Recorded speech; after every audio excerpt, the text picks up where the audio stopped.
So I'm going to start off by just having me tell you a little bit about yourself. Did you grow up here in Greensboro? No, I grew up in Asheboro. Asheboro. What was it like growing up there? It's a small town, so it's not. I would come to Greensboro to have fun or hang out when I turned 16 and could drive.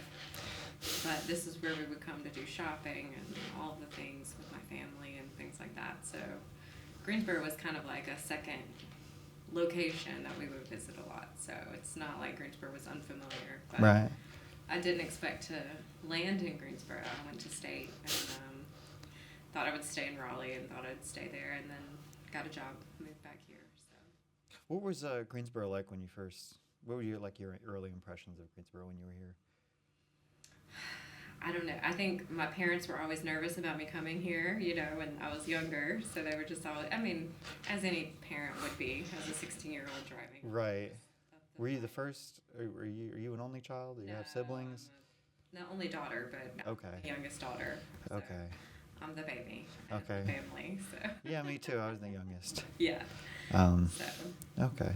but then when I moved back, I was a little bit upset about leaving big city and not being in Raleigh when I moved to Greensboro. But Right. I started to really love it and really, even though it's still a big city, it's not Raleigh size, but I love the traffic. It's amazing comparatively. So, and Yeah. the growth is just amazing. Yeah, driving that circle could be a nightmare, and It's awful. they're always doing construction. Yeah. So it's much nicer to be in Greensboro. Yeah. Tell all my Raleigh friends that they just need to get out of there. What was state like? State was wonderful. I was in the international dorm when I was at State, so I got to meet a lot of people from around the world, and everybody thinks it's a very, also a lot of construction, a lot of that sort of thing, and they are always building and they are always doing something. But I think the campus is really pretty. I think it's cool that it's just 100% brick. It's just like bricks everywhere. That was kind of complicated in the rain, so the bricks would get slick and you'd be running to school or get to class and you might fall and that sort of thing. What did you go for? What was your major? I majored in English education. I was an English teacher for English 9 years when I moved here. Wow. And I met John when I was working at Preservation Greensboro. I took a, Okay. So I'm still currently the Carriage house manager at Preservation Greensboro. So Okay, cool. I stuck around, and that's how I connected with John. So, Okay, wow. yeah. So how did you? So then you ended up in Greensboro after Mhm. state. What was your education career like? So you mean teaching? Yeah, Or you teaching. mean Yeah, Yeah, teaching. teaching was, I taught high school, so I taught 9th through 11th grade Mhm. English. I never taught 12th, which honestly I'm okay with. But I loved teaching 11th grade. That was really my fun class. I taught 9th grade. That was pretty tough. And then I moved into 10th grade. And then I got my master's in media, library, and information sciences. So I have a master's in that. And during COVID, I became the librarian of Moorhead Elementary, and was there for 3 years until I took on the job at Greensboro Beautiful. So I just kind of transitioned out of teaching. I knew I wanted to work in the nonprofit sector. I knew I wanted to. I loved being a librarian. That was probably my best 3 years. Mhm. It was really fun. It was hard. It was difficult because it was COVID. And everybody was shifting to online education. That was really tough. But I'm very tech savvy, so that helped. But it was rough at times, but I do miss teaching almost every day. So Yeah. it's still fun. Yeah. So So tell me about this transition to Greensboro Beautiful. So because I have a background running events, so all teachers need a second job, and that's just kind of how the Carriage house sort of fell in my lap. I had a friend who was moving, and she, was like, "Do you want this side job?" I said, "Sure." I've got no more time, but sure. So I started an event business, and when Greensboro Beautiful was looking for a director, they were looking for someone to run their programming. And as a teacher, you're very organized. As a media specialist, that's what we do. We do programming. We do events to promote the library and to promote what books we have and what things we have to offer. And so that it kind of fits the vein. It's the same sort of work. Education is nonprofit work, and so is nonprofit work. So they were looking for a director, and I was more looking to transition out of teaching, out of education, just because the stress level is there, and I think everybody knows what the stress level of teaching is. What was from the outside. what is I mean, from your perspective, what would you see as stressful about it? What was stressful for you? Oh, that's a very long list. I think when you're talking about the stress level of education, one, kids are wonderful. I love working with kids, and everybody says, I can't believe you work with kids. But honestly, kids have an excuse for the way that they act. Adults don't. And so from my perspective, I think working with adults is sometimes harder. But I have a lot of patience, so I think I have a lot of the ability to just let people be people.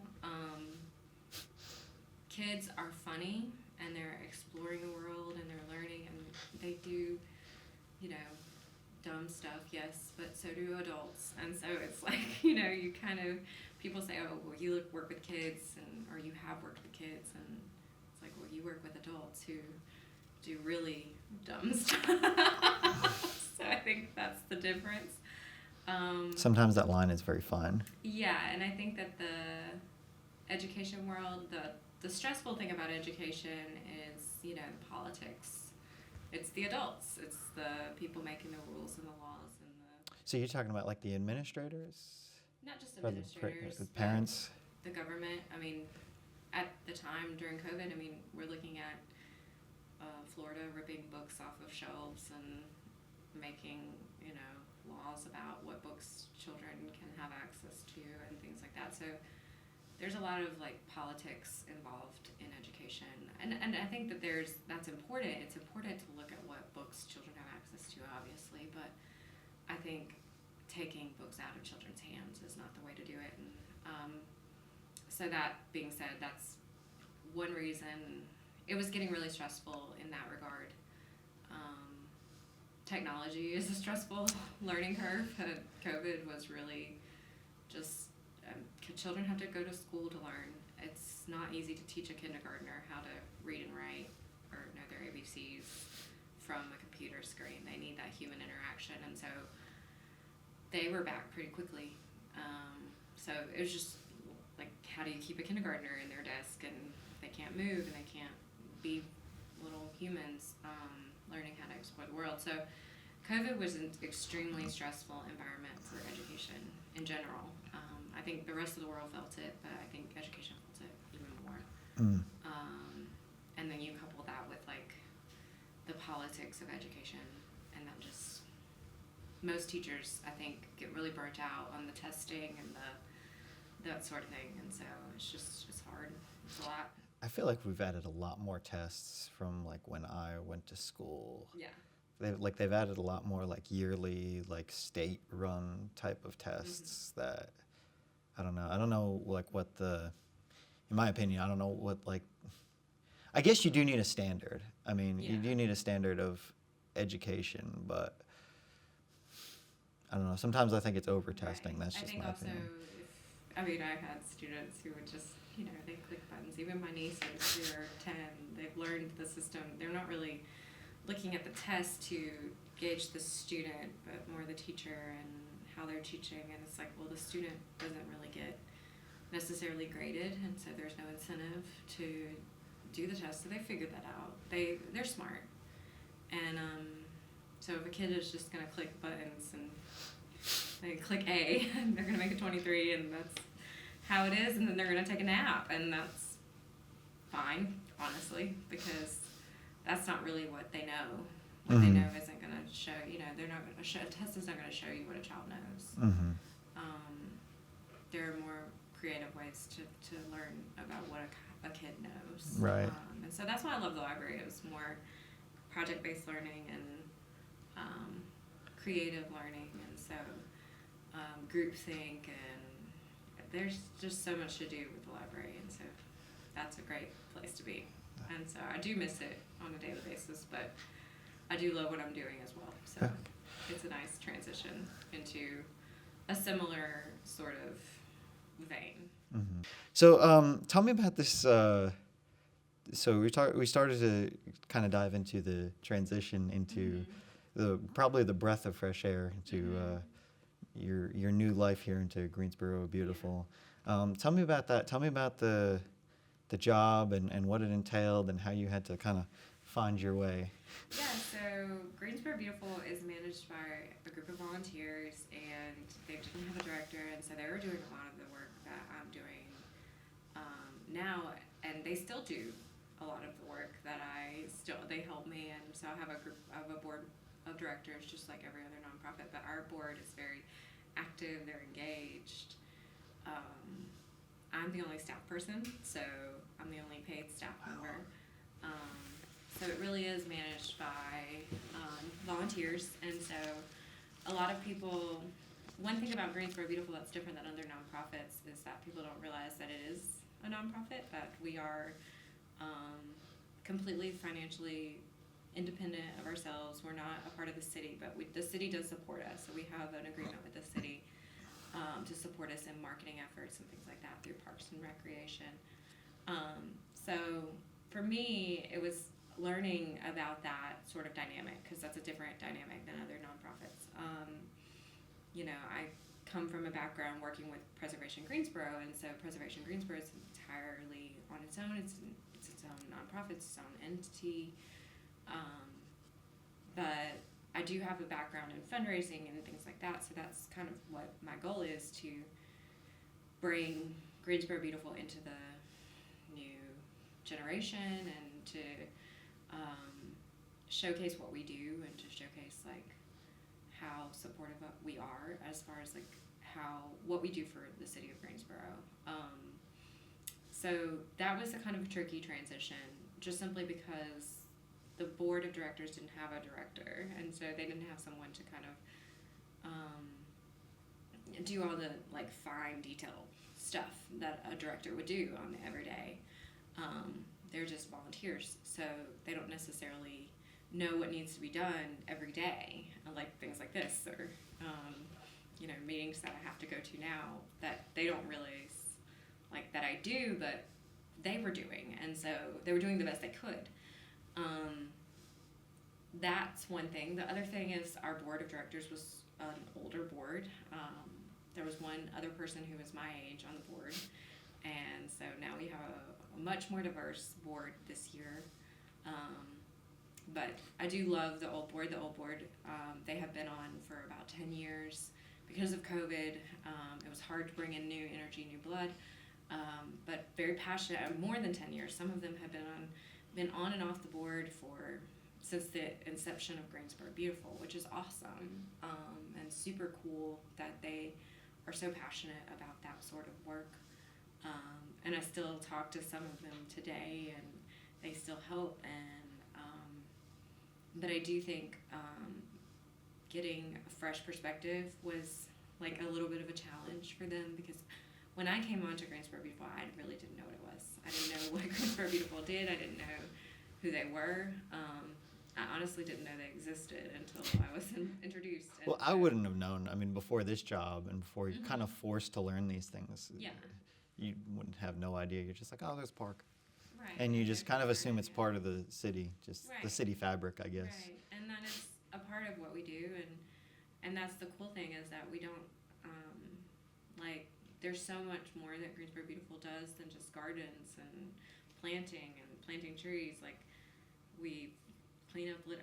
Litter is my vein. Everybody on the board is oh, litter is important, and it's important to clean up litter, but I'm very into trash. I think it's very cool. So it's an interesting shift away from the school environment, which is very,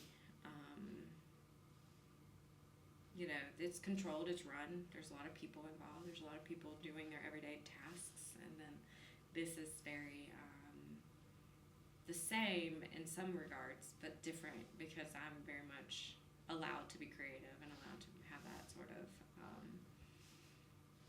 autonomy, but also there's input and there's people who really care about the organization, and so I think that's important.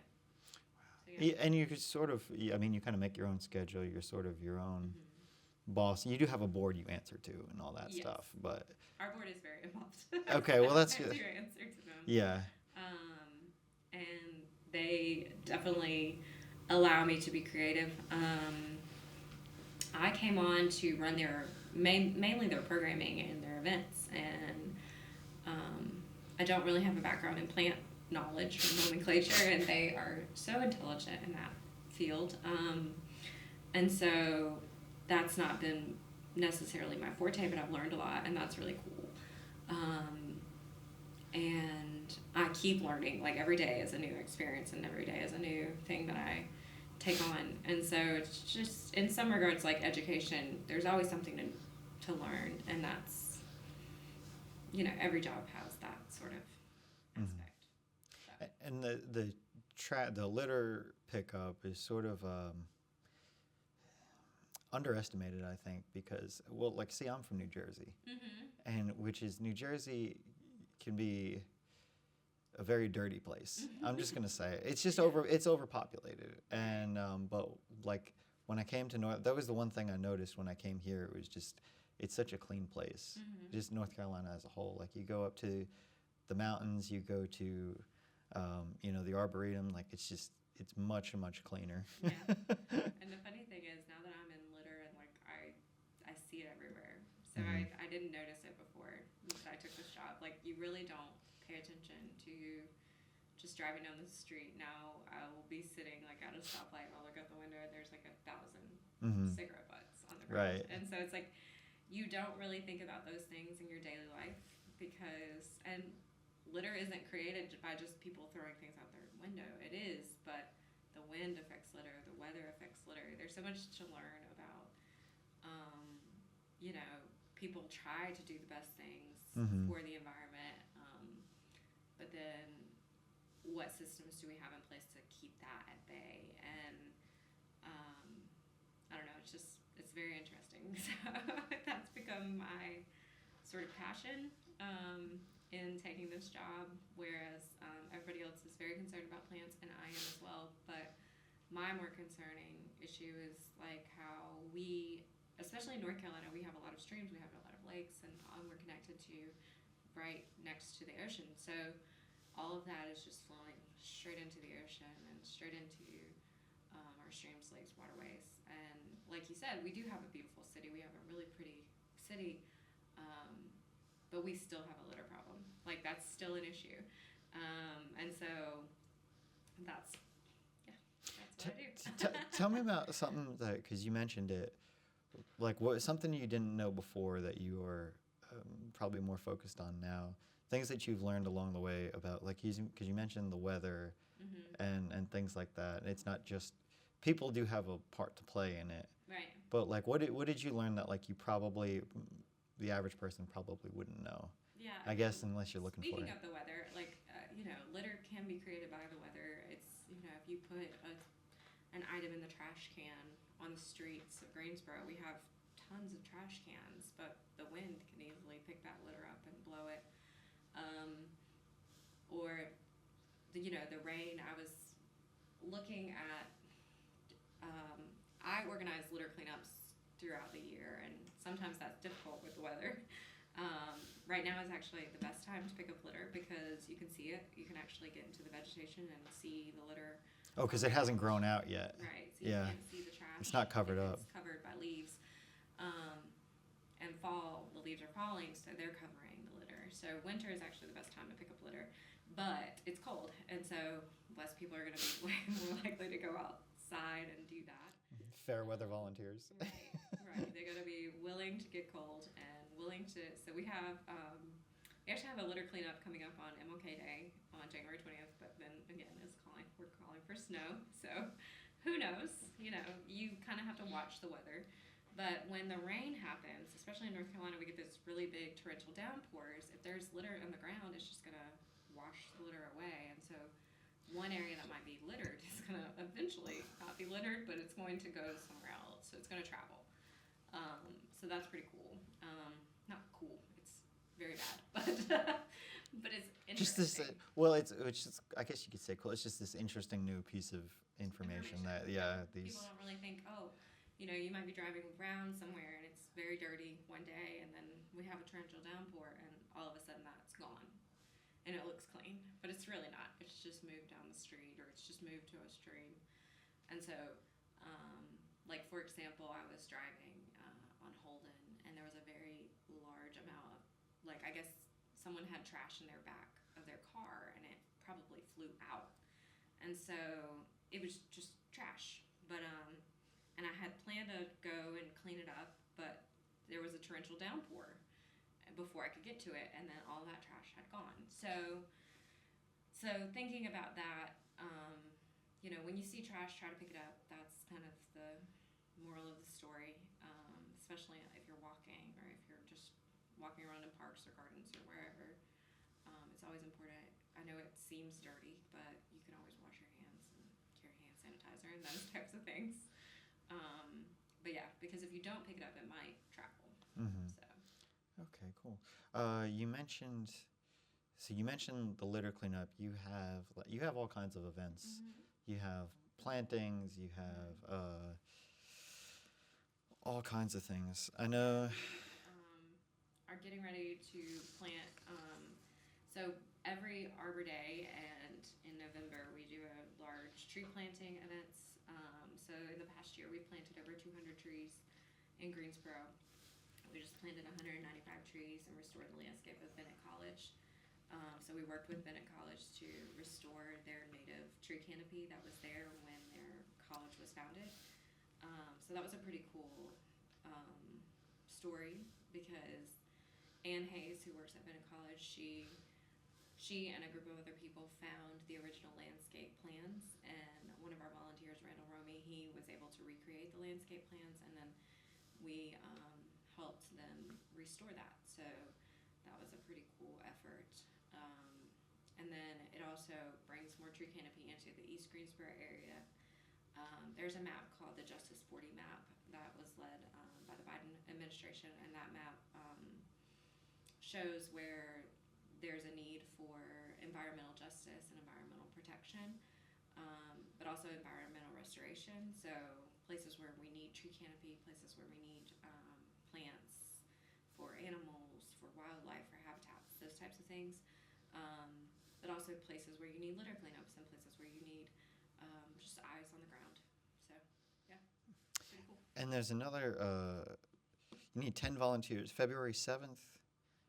February 7th, we're doing the litter index, which is where, you know, we go and we ride around in a little van, well, not a little van, a 15-passenger van, and we look out the window to see what trash is in the area. So that's how we create our litter map for the year. Greensboro is kind of on 5 major corridors that go east to west. So we ride up and down those corridors, and we look out the window, and we just kind of time ourselves, and we look for areas of major need. And then I worked with the city of Greensboro to compile a map based on that information. And I guess that's just like a collection point, like for the map, Yeah, I mean. Yeah, so it's a Google map. So we create pins on a Google map that we can publish and put out there for our volunteers to go. So our litter cleanups are completely run. You know, anybody can do a litter cleanup any time of the year. Mm-hmm. We always have supplies available. So if you don't want to work within our suggested guidelines, you can always go clean up. But our suggested guidelines are there because of weather. So we generally do 3 major litter cleanups a year. We call it Winter Wipeout, which is coming up in February. So February will be the whole month of February. We will have volunteers going out during that month. And then we wait until April because of the rain. and then we do another one in September and October because of the heat. So we tend to, but if people want to go out in July and they want to clean up, that's totally fine. They can just email me at director@greensborobeautiful.org, and we can connect them with supplies. So Cool. And of course, you're in need of volunteers all the time. always. I think we've touched on some of these aspects, but how can they, get involved or? Yeah, so they can, like I said, email me at director@greensborobeautiful.org, and I can connect them to other volunteer leaders that kind of coordinate. We also have leaders in the gardens that meet almost weekly, weather dependent, of course, but they meet weekly in the 4 major gardens here in Greensboro. So we have volunteers in the Bog, Bicentennial, Arboretum that go and they plant native collections. They work on removing invasive species. So they help our Parks and Rec staff to curate those gardens and create collections in those gardens. So we have curators that are specifically growing gardens that are specific to a certain aspect. For example, in Tanger Bicentennial Garden, we have a rock garden collection. So that collection is managed by Lee Britt, who is our rock garden curator, and she helps design and plan with the city of Greensboro but we purchase the plants and we plant them. So we have a lot of different collections that you can go and view. Most are marked with signs, and we ask that you don't go into the garden and walk on the plants or let your dogs pee on the plants. We do love dogs. We love our dogs in our gardens, but we do advocate for them not peeing on the shrubbery. So they can pee on the grass or mulch or those types of things. But that's something that we do as well. So if you are interested in gardening or learning more about gardening, we have a huge network of curators who can teach you all sorts of things that I cannot teach you because I do not know much about plants. So I understand. You board members, you rotate out board members, I'm sure. yes, so our board rotates every 2 years. So our current board, they can go on for 2 terms. So board members sit on the board for 2 years, and then we have elections, and then so we're currently in our board cycle of 1 year, or our first year of our current board cycle. So we're in August, we'll approach our 2nd year, and then we'll do elections in our 3rd year. So the next spring. And what's that obligation look like? Most of our volunteers sit on one of our committees, so either Public Gardens, Urban Forestry, Clean Community, or Marketing. And generally, and you don't have to be a board member to sit on any of those committees. You can sit on those committees if you'd like to be involved in any of those things. So if you'd like to plan tree plantings or things like that, that would be our Urban Forestry. Clean Community does litter cleanups, murals, and other beautification efforts. Public Gardens does beautification efforts, plantings in our gardens and elsewhere. And then Marketing is our marketing committee, and that is our social media, our email marketing, and our letter marketing. So you don't have to be a board member to sit on any of those committees. You can just simply volunteer if you have a vein that you feel really passionate about or need volunteer hours for, or you just want to provide input. We really need to build up our Clean Community, which is our litter cleanup community. So we are looking for volunteers to be active in that.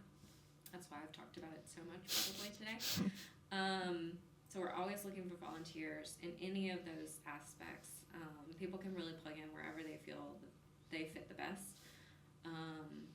But like I said, our board members, they're more active on those committees. They lead the committees. Many of our board members are doing, anywhere from 10 to 20 hours of work a week. So they are doing, a committed amount of work. Some, it depends on the season, are doing even more than that. We have committee members who are pulling 40 and 50 hours a week. And so it just depends on how much you want to provide as far as your time. It's your life. We're not going to make you do anything, but we do have some very active board members and some active volunteers who commit a lot of their life to making our Greensboro beautiful. So. Yeah. Well, I think it's worth noting it's been around for 57 years, I think. 57 years. 1968. That was the original founding date. So Yeah. yeah, I think we became an actual incorporated entity in 71. Okay. But 68 is when, yeah, we had a group of ladies who were like, we really need to do this. We're a greater affiliate of Keep America Beautiful, which is our large affiliate. And we do pay dues to them, but they also give us funding and things like that. So we get grants and things like that through them. Okay, cool.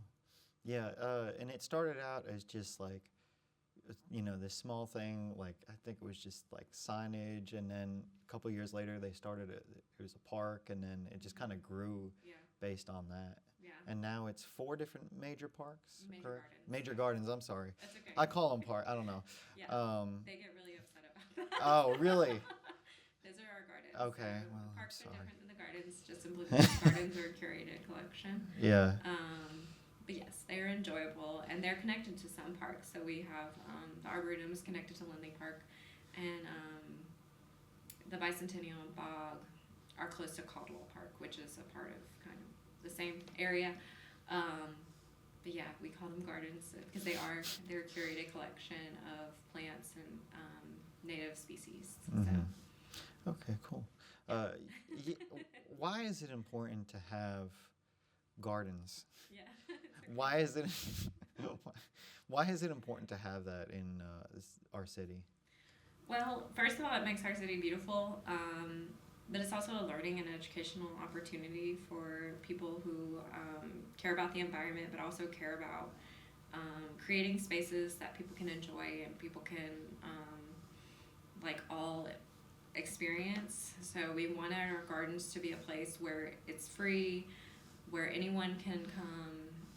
So in much like the library, the library, they say, is the one place where you go and you don't have to buy anything in our world, and the gardens are like that as well. So I think it's important for us to have places where we can commune and enjoy each other, and so where we can come together as people, or we can observe nature, we can observe birds and all sorts of things, so people can find what they're looking for in the gardens. Okay, cool. I'm reminded of, as you were saying that, I'm reminded of Central Park and how Central Park started in New York City, and it was because it was an industrial complex, and people needed Nature.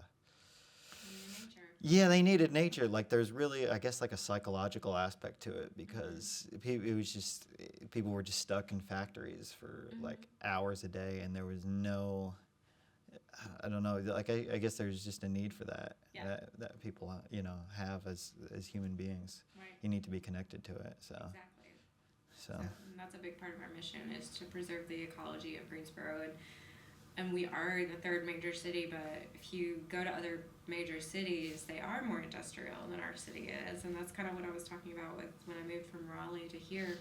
Our city is it feels like a small town, but it's a big city, and that's the beauty of Greensboro, I think, is that it's very interconnected. It is a large city, but it's so natural, it's so beautiful. And people don't realize that. People think of Greensboro and they think, oh, it's not that beautiful. It really, really is. We have a lot of rich history and a lot of rich gardens, and lots of cool things that have happened here. Mm-hmm. So. Oh yeah, yeah. There was something else I was thinking of. The Hamburger Square project? Yeah. Can you tell me about that? Yeah, Yeah, go ahead.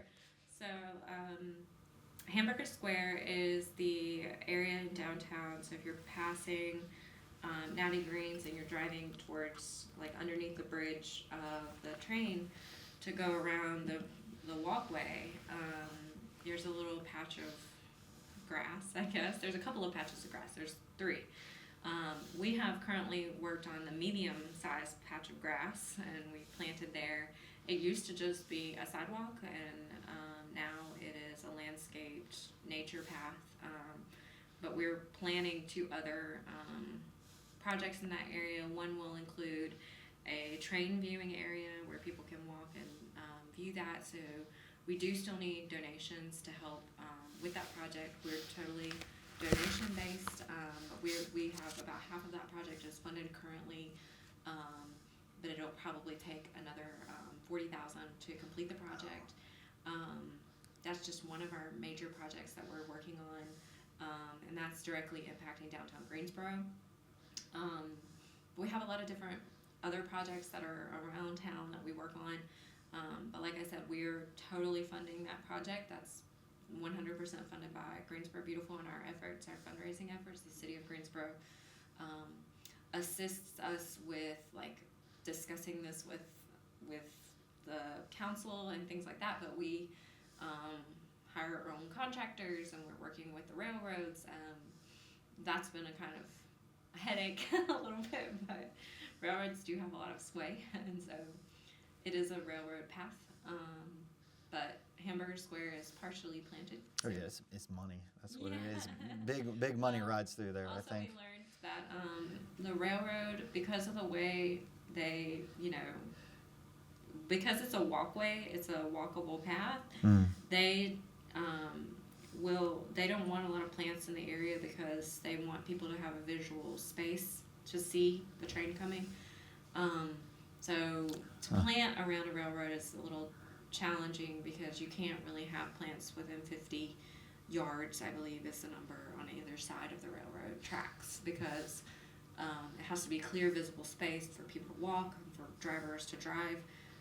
So the plants, it's a little bit of a complicated issue because that is on a slope. It's plants probably wouldn't impede, but they, if there are plants, they may kill them. And so we don't want to plant plants that are going to eventually get taken out or destroyed.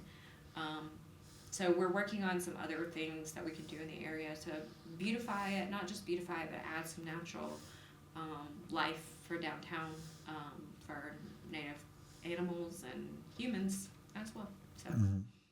And the area you're talking about is across the street from Natty Green's, right? That area is a part of it. Yeah, so that area is a part of it. That's the area that's a little bit more challenging. But right now, if you go up the hill, there's a sort of median area that's like, there's a walkway. We've planted that area. So that's actually, if you were turning onto MLK Boulevard or turning downtown, it's that median that splits. Okay. So that we've planted. But there's two other patches of grass and areas that we're going to work on. Okay, cool. Yeah. And you mentioned $20,000. Is that what you said? 40,000. $40,000. I'm sorry. Yeah. It's one of our many projects. Wow. And so obviously you need donations for that too. Yes. How can people? So they can directly donate to Hamburger Square. They could donate just to Greensboro Beautiful in general. But we have a public gardens fund, so that goes straight to different projects. So people can donate to whatever project they feel more inclined to. Currently, we're seeking donations for a new sign for the Arboretum. If you've driven on Wendover, you may have noticed that the Arboretum sign is missing. That's because it was in need of repair. So we're currently looking for about $20,000 to replace that sign. Wow. But that's the Wendover sign that showcases the Arboretum and where it is. We're also working on the wedding gardens at Gateway Gardens, which is in downtown Greensboro. And that's going to be about a $300,000 project. I saw that on your website. What needs to be done on the wedding garden? So the wedding garden has been designed, and we have contractors that are working on laying it out and getting bids. But that will be a multi-year process. We'll be planting and we'll be just creating it. It's designed. It's ready to go. So we are going to be working on that in the next few years. But if you live on that side of town, that'll be a really beautiful asset to that community and that side of town, because it will bring, a beautiful space for people to get married at an affordable cost. With the rise in weddings these days, people may be looking for a space to get married, and it's going to be a really beautiful spot. So. Okay, cool. So, and going back to your the Arboretum sign that you were talking about, did you say $20,000? About 22, I think is the number. $22,000. And the importance of that would be, it's across Wendover, high traffic area, right? And you want the, advertising for this is very important. You want people to come to these gardens. Exactly. So. And people do know about the Arboretum, but Wendover is a huge thoroughfare for people traveling. And it's right there. It's right off Wendover. So it's important for us to advertise the Arboretum as a spot. It's one of 3 arboretums in North Carolina. So that's really cool. And I think it's a beautiful garden, and I think it needs to be showcased. So Okay, cool. I think all of our gardens are beautiful. One of the very first one of these conversations I did was in the Arboretum, and it was with Bruce Pioff, and that was awesome. Yeah. That was a lot of fun. His wife still talks. It's so funny because she was like, I said, can I come to your house? Because he's a musician, and he said, I said, hey, can I come to your house? And he said, his wife was like, no, I don't want anybody to see the house or whatever. I couldn't remember what it was. So we ended up, out of the house and in the Arboretum, which actually kind of worked out, and it was awesome. That's awesome. Yeah, and it was really funny because he was, he's really tall, and so he was sitting on a bench and I was standing, and we were probably about the same height. Yeah. But anyway, it ended up being a really awesome interview that we did there. Cool. Yeah, it's a great space to gather, so yeah. it's important to have that. And you have tree plantings too, right? Throughout the year. I can't remember if we mentioned them. Mostly in the wintertime. Trees thrive better when they're planted in the colder seasons, and so our big tree planting is called Neighborwoods, and that is been going on for I think 20 something years. And so in that time, we've planted thousands of trees in the city of Greensboro through that Neighborwoods program. Neighborwoods, like I said, planted the 195 trees at Bennett College, and then planted another 40 in Douglas and Gillespie Park this last November. And then we'll plan to plant at a school for Arbor Day. So Arbor Day will be our last tree planting of our calendar year, but then we'll go into the next calendar year, which will start in August. And so we'll plant another Neighborwoods. Probably that'll be on the talks and the plans as soon as Arbor Day is over. So. Wow. Yeah. Do you have any, thought we kind of went over this, I guess, throughout the program, but do you have any thoughts on like expansion? Maybe another garden in the future. What are the thoughts? We don't have any talks about expanding to any other gardens. My thoughts would be other beautification projects, smaller plantings.